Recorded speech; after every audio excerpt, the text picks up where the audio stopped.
reason why I've chosen the poems of Olivia Elder, edited by Andrew Carpenter, is because I think her manuscript adds something very important to the history of Irish women's poetry.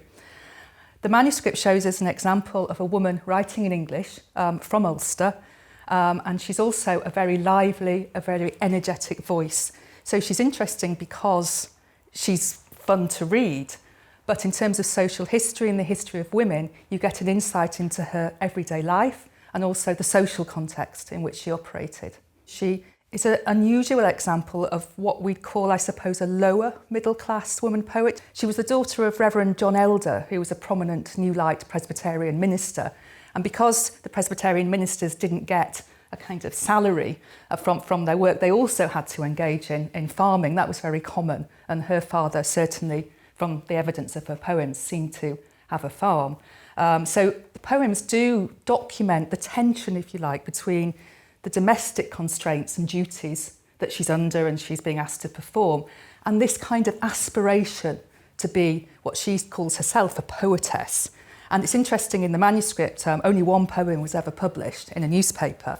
It's interesting to see indications where you think she might have been thinking that this would make a published volume at some point in the future. And of course it never did. The first poem speaks directly to that tension between what she's got to do every day and her aspirations to be a poetess. It's written to her friend, Mrs. A.C.H., who's Anna, a friend of hers. And she starts off the poem by saying, "You want to know what I do with my life." And this is one of the reasons why she's important, because we get this very immediate insight into one woman's life in 18th century Ulster, which is quite uncommon, actually. She says, "When far from you, dear Anna, place, think not my life I idly waste. But when I tell you how it's passed, you'll say it's an odd contrast." And I think that idea of an odd contrast is interesting.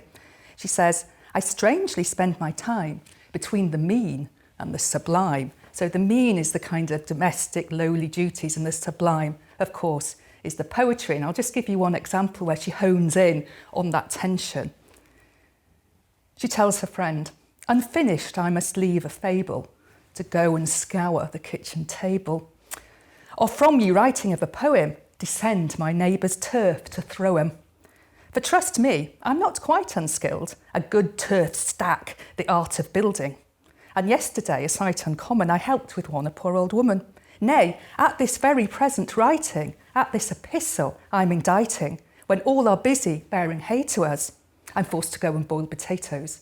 So what she's saying is, even as I write this to you, somebody's saying, you know, "Olivia, come on, leave that, come and get on with your work."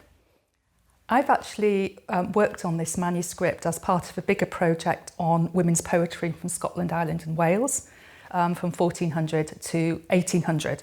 So I was very interested in Olivia Elder as a very rare example of a poet from Ulster, a woman poet from Ulster of her particular rank, if you like, at that time. So she is appearing in the anthology, and edited by Andrew Carpenter, who's very kindly agreed to contribute.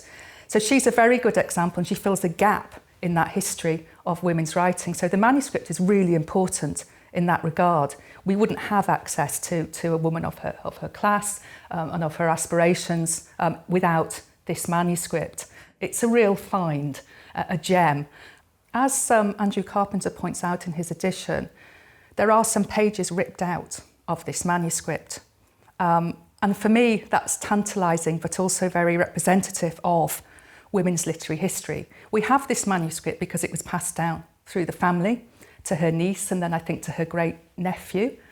But a lot of women's writing went missing, and without this manuscript, we wouldn't have Olivia Elder as an example of all the important things I've been talking about that she represents. What struck me as very poignant then about the manuscript were those missing pages, if you like, in the middle. And scholars of women's writing are very aware that women's work kind of rarely survived its moment of composition if it wasn't published, especially in these personal or family manuscripts. So this is the tip of the iceberg. We know from the manuscript that she wrote letters, epistles, as you saw in Letter to her Friend at the beginning. They probably answered, but we don't have those poems. So there's a whole history lost as well as a history represented by this manuscript. So I've talked about why this manuscript is important in kind of historical terms, if you like, but it is also a volume of poetry. And I talked at the beginning, I think, about how lively she is, and I think you got a sense of that from her, cutting the turf and going off to boil the potatoes. So it's not just a historical document.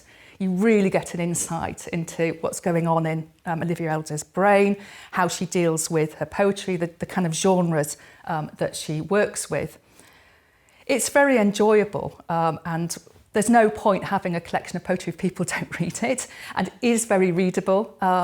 She works in a range of genres, for example, elegy, a very sad elegy to the same friend's death of a 5-year-old child, and the elegy on her father, who she was devoted to. So you get that sense of whoever she was, wherever she was, that this is a human response to human situations, and I think that resonates through the centuries, as well as her historical significance. What you also get from Olivia Elder, which I think is really distinctive to her, is this immediacy that I talked about earlier. You really get a sense of her writing to the moment. She looks out the window and she writes about the havoc that the storm has wreaked on the landscape. And I'll just read out a little bit to give you a flavour of her work. She says, "The fields are all stewed with the golden grain, and Ceres crowns the barren, thistly plain. Wanton the hinds with wreaths of twisted corn, the rugged brows of briar, furze and thorn. Old leafless trees her lavish bounty share, and wonder at the unusual fruit they bear." It's because all the kind of debris has gone up into the branches of the trees, so they kind of represent the havoc that the storm has caused. She says, "And morning seem amused and grieved to see their ravished spoils adorn each stunted tree. The trees that yesterday in beauty shone, now mourn in rags their verdant honours gone. And roots of oaks, the tallest in the wood, possess the places where their branches stood." So there's a real response to the landscape, and in a way that could be, although it has the 18th century vocabulary, it could be at any moment in time.